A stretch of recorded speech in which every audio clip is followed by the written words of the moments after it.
This is my room now. It's a mess. It's an absolute squalor. There are cables everywhere, electronics. It's an utter catastrophe. And that's kind of for a good reason.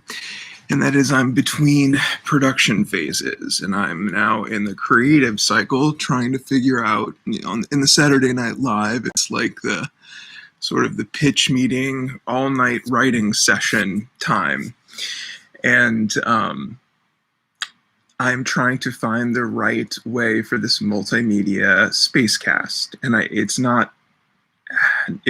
not having not enough ideas, it's having too many ideas, and then wanting each one that I select to have the most impact.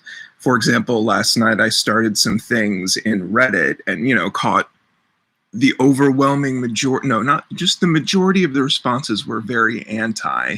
Some typical things that I experience when I want to go past a certain point of thought is being accused of being mentally ill. And it's systematic gaslighting. That's one of the things that I'm trying to poke through. There are areas that are what I would say on the front lines of these meta discussions of mental health on Reddit. And they're ideological battlegrounds. And the sort of side that I had been a part of that was more open about talking about non-neurotypical behavior has been more and more shoved down into this political safe space problem that's overwhelming Reddit. So I'm trying to see how much audience I can gather there. I picked up at least 10 subscribers on spacecadet.com. I don't know the exact number, but I know it's at least 10, and that's good. That's 10 very valuable viewers who are likely to understand me at the very least. Now, if you're coming, I started my conversation in the middle of the night and it actually started fairly positive. I was responding to every single comment, but then in the morning, the tide had turned and the votes had changed, the silent votes, not people actually responding. There were some negative ones in the comments. They were watching the comments and they were understandably, from context, displeased with the way that I was conducting myself in their subreddit and the things that I was saying. One of the problems is that some conversation doesn't have as much structure as others, and Reddit has been more forcibly enforced by bots and strict moderator rules that essentially force you into these little ideological constraints, and it's very, very difficult. And there's a few little subreddits that are new that are hiding around, which I discovered last night through this process. So I'm hoping to send this video to some of the people that I just sort of had this online experience with last night and try to get them to really come to this reality at May 13th at 1:12:21. We're facing serious issues with a disconnect in the human hive mind. Whether this is intentional, whatever plane of existence, or just happenstance, we're in this situation. And so many people are so hung up on the labels of everything and how you need to behave when you get conversation across. But the problem is the way that people talk about things, and we're going to talk about it in calm podcasts. It gets lost in a sea of self-consideration. And it's like there are certain things we need to actually take action on, but it is literally impossible to find anyone to go to. There is no one to go to talk about these actual issues. If you call, the FBI or the CIA, maybe the FBI might take a statement from you, but you better believe that's going nowhere. And so other people who don't want to look at the possible realities we're facing say, you're paranoid, you're manic. It's like, maybe the reason you are feeling this intense energy coming off of me is because I'm very concerned about the future of our reality and what's actually being done behind the scenes by a bunch of techno overlords that we have no oversight on whatsoever.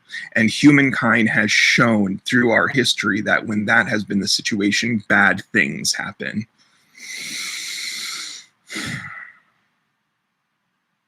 But the Redditors who are in their dark little rooms with their anonymous little names cannot handle people like me because they cannot compete on my level. It is born out of insecurity, period.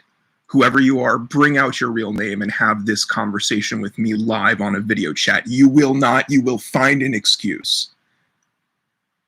This is the problem. There are no intellectual gladiators left, and the ones that there are sequestered in boxes, not allowed to get out because it's scary. Because it's scary. These should be scary, scary times for the global economy to anyone who is not deluded. And I'm sure there are plenty of conversations happening behind closed doors about what the shape of our planet should look like in the I'm just angry, and it's hard for me to just be calm and show love and all of this when all of this really is happening and we're all distracted by, crazy looking hill people who have guns at City Hall. That is what distracts us, and we think the major issue, that is just a symptom of these things that are hidden, that continue to lay hidden, that we are not talking about. And I really do think it's entirely possible that I'm in a little box because I'm trying to draw attention. And if you're with me, even still, you understand they have taught you that people who talk about the fringes of things are crazy. So it's very hard to tell what is real, what is not. But just go look at the stuff the CIA has declassified that they were doing in the 60s, let alone what remains classified and what's going on today. Psycho-spiritual techno-warfare, it's a thing. The next phase in propaganda that is essentially mind control. That's, they have trained you to say, oh, people who talk about government mind control are crazy, but all of the technology exists now. And you can see that different powers, foreign and domestic, have been working on all sorts of this for years now. So why wouldn't they be using it on all of us now? Are you with me in this moment? I hope there's still someone with me in this moment. So I do various things to try to get the right kind of attention without getting the wrong kind of attention. I'll be interested to hear your response to this video. Thank you.